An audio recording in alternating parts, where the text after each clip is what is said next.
air taxis, flying cars, or eVTOLs, no matter what you want to call them, they will be a reality, and it might be sooner than you realize. And joining us with the latest in this fastest growing tech sector is Shelly Palmer, tech consultant and podcast host of Think About This. Shelly, thanks so much for joining us this morning.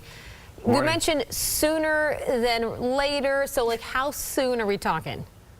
Well, some CEOs are promising 2024. In practice, I can't imagine it being that soon. There are so many things that have to happen first, but it's a very exciting, super fast growing field. VTOLs, vertical takeoff and landing, or eVTOLs, electric vertical takeoff and landing vehicles. Basically, they're really large drones.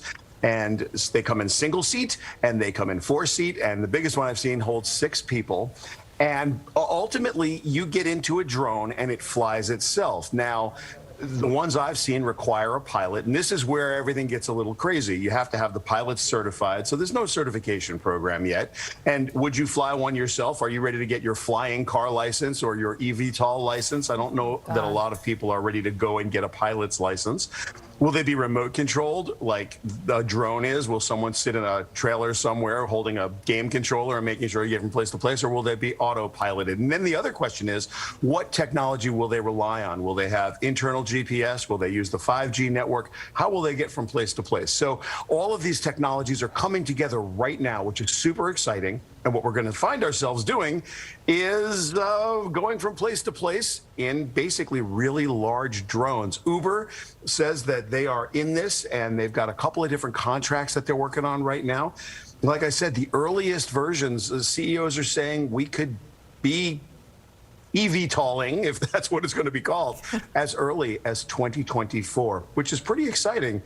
Bianca, Kerry, are you guys ready to go to the airport in a drone? You know, it's kind of mind-blowing. And when we say 2024, it doesn't sound that far away, so it's unbelievable. But what are some of the benefits, do you think, if this is up and running, if these do really come to our area or come to the world in a couple of years' time? What could we expect from this? Everybody who's ever sat in a traffic jam in New York City knows that all they wish that happened is the car just lifted off and could leave the tall buildings in a single bound. These can obviously fly off of the top of any building in Manhattan to the airport. So quick airport transit, quickly over the river to New Jersey or to Long Island City from Manhattan and vice versa to the outer boroughs. This is a really quick way to transport. I think they're going to be very, very safe because the automation actually will be smarter, in quotes, than a pilot would be. Not in every situation, but just like people think, well, self-driving cars aren't safe. It's like, in most situations, a self-driving car is always going to be safer than a driver because it never gets tired. It never has something to drink at a party. It never doesn't pay attention. So, yeah, there are some parts of the technology that are going to need some work, but ultimately, I think these are going to be very safe. And the use case is quickly just transport to and from, maybe some delivery services. I don't know if I need my pizza by eVTOL, but maybe I do.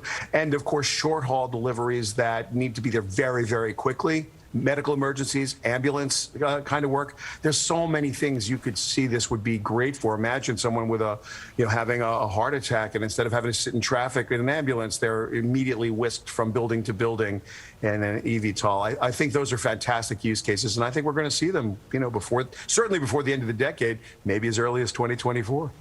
Now, Shelly, in a city where you're banned from kind of throwing up a regular drone just to kind of play with, how are they just going to just relax all these rules and say, hey, we're going to have big drones now?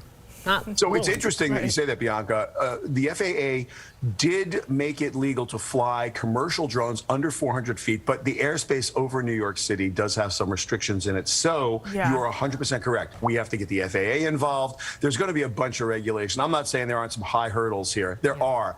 But what's great is the technology's in place. You've got Bell and Boeing and Embraer all in the game, and Uber and Lyft. There's a lot of people working this right now. So look for some eVTOLs in your future relatively soon. It's crazy. We'll bookmark this conversation. We'll revisit it in a couple years, and I guess they'll be all around us, right? We got to talk prices about this later, too, because, Lyft and Uber is expensive right now. So. Price? Really? Thanks, Sal. Great to see you. Thanks, Shelly. All right, guys.